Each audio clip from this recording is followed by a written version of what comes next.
তেওঁ নিজে মৰিলে মোৰ ল'ৰা ছোৱালীকেইটা মোৰ বংশ পৰিয়াল চব চেছ হৈ গ'ল মোক চব চাফা কৰি গ'ল তেওঁ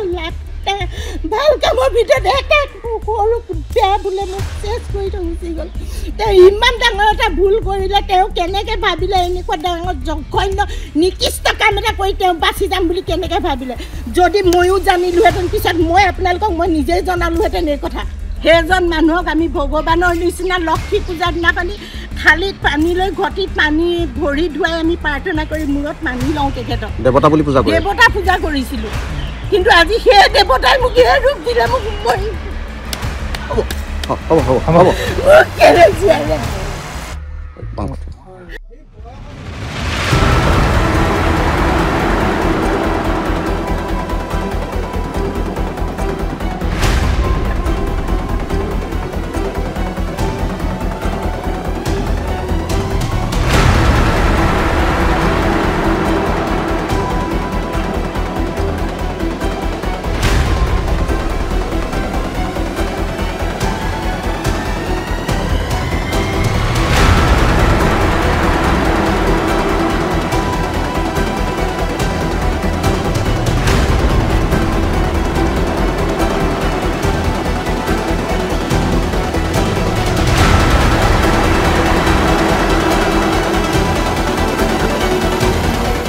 একেবাৰে গম নাপালোঁ মই একেবাৰে গম নাপালোঁ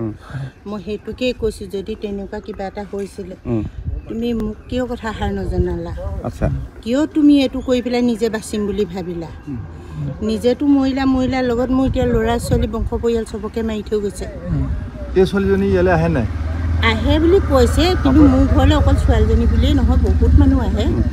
বহুতখিনিয়ে মানুহ আহে এতিয়া মতা মাইকী বুঢ়া বুঢ়ীৰ পৰা ধৰি ল'ৰা ছোৱালী অসংখ্য আহে ইয়াৰ আগতে বাৰু মোৰ ইয়াতেই চোৱা চিতাটো কৰিছিলে ইয়াতে আহিছিলে কিন্তু ঘৰবোৰ খুব লেতেৰা কৰে আপোনাৰ হেৰি কৰে আৰু সৰু ল'ৰা ছোৱালীবোৰ আহিলে কেনেকুৱা কৰে চব হেৰি কৰে সেইকাৰণে মই ঘৰখনৰ পৰা অকণমান চেফটিকৈ আঁতৰাই দিছিলোঁ এই পিছত নামঘৰটো পিছত কৰিছিলে মন্দিৰ আছে নেকি এইফালে মন্দিৰ মানে তেওঁ এটা ৰুম হেৰি কৰি লৈছিলে আৰু এটা ৰুম চাহ তাহ দিয়া হেৰি কৰি লৈছিলে তেওঁলোকে হয়তো মোক দেখিলে কেনেবাকৈ চিনি পাব মই দিনটোত এবাৰ যাওঁ তেওঁৰ ওচৰলৈ চাহ একাপ দিওঁগৈ আলহীয়েতো তাতে নিজে বনাই কৰি খায় মই তেনে আৰু কোনো মানুহৰ লগতে মোৰ আহিছে আৰু তেওঁলোকে নিজৰ কামত মোৰ মানে ইমান হেৰি নহয় মানে তাত মই গুৰুত্ব এটা নিদিওঁ আলহী থাকে নাথাকে বুলিও নকওঁ ধৰক কোনোবা গিৰিয়েক ঘৈণীয়েক আহে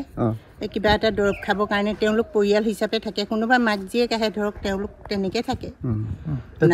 মই থাকি নিদিওঁ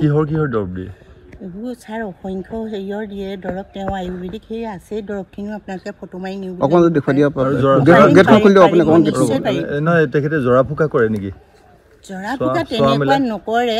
মই বিশেষ ইমান নাজানো তেওঁ চাই মিলে কিবা আয়ুৰ্বেদিক দৰৱ চব খুৱাই বুলিহে মই জানো এই যে ছোৱালীজনীৰ লগত ঘটনাটো হ'ল ছোৱালীজনীক আপুনি লগ কথা পাতিছিলে তাৰ লগত কথা পাতিছিলে তেওঁলোকৰ পৰিয়ালক সুধিলেও তেওঁলোকে সেইটো ক'ব পাৰিব যে মোৰ লগত তেওঁলোকৰ কোনো ধৰণৰ টাৰ্মছেই নাই আৰু মোক তাৰমানে মোক দেখিছে যদিও মই তেওঁলোকক চিনি ছোৱালীজনী 7 তাৰিখৰ দিনাখন আপোনালোকৰ ইয়ালৈ আহিছিলে তাৰ পিছৰ যিটো ঘটনা সংঘটিত তাৰ বিষয়ে কিবা জানে নেকি আপুনি 7 তাৰিখৰ দিনাখনি মোৰ ঘৰলৈ নাই অহা যিদিনাখনি তাই ছোৱালীজনী হেৰাইছে বুলি কৈছিলে সেইদিনাখনি ৰাতি তেওঁলোকৰ ঘৰৰ মানুহ আহিছিলে মোৰ ঘৰলৈ কৈছিলে 2টামান বজাৰ পৰা মোৰ ছোৱালীজনী নাই এনেকৈ তেনেকৈ আপোনাৰ ওচৰত অকণমান চোৱাবলৈ আহিছোঁ কিন্তু মোৰ ভতিজাটোৰ কেঁচুৱা জন্ম হৈছে মোৰ ডাঙৰ ল'ৰাটো ভতিজাটোৰ লগত আছেগৈ মই ক'লোঁ যে আমাৰ এনেকৈ চোৱা লাগিছে আমাৰতো বামুণীয়া মানুহৰ চোৱাটো জানেই আপোনালোকে চোৱা লাগিছে গতিকে আমাৰ চোৱা চিতা নকৰে আপোনালোকে বগীয়াহাটত 2জন মানুহ আছে এজন পেঞ্চন বুলি কয় আৰু এজন গুণিত নষ্ট তেওঁলোকে ভাল চোৱা চিতা কৰে আপোনালোকে তেওঁলোকৰ ওচৰতে গৈ এবাৰ দেখুৱাই লওক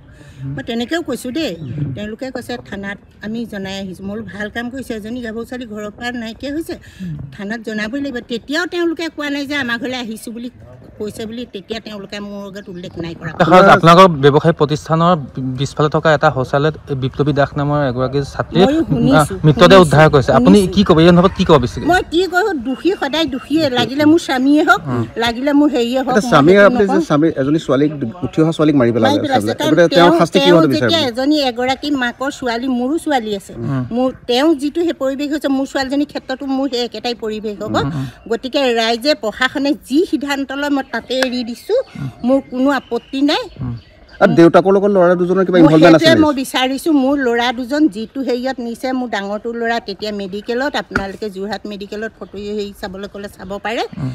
আৰু মোৰ সৰুটো ল'ৰা এইখিনিত চবেই জানে একেবাৰে ভোলা ভালা সি অকল ওপৰতে থাকে ছোৱালী স্কুললৈ নিয়ে আৰু ঘৰলৈ আহে সেইটো চবেই জানে কিন্তু ল'ৰা দুটাক একেবাৰে বিনা দোষত হেৰি কৰিছে ল'ৰা দুটাক বিনা দোষত হেৰি নিছে মই সেইটোৱে কৈছোঁ অথনি মই ছাৰকো কৈছোঁ যদি মোৰ ল'ৰা দুটাক বিনা দোষত এনেকৈ হেৰি কৰি থ'বলৈ হয় মোৰ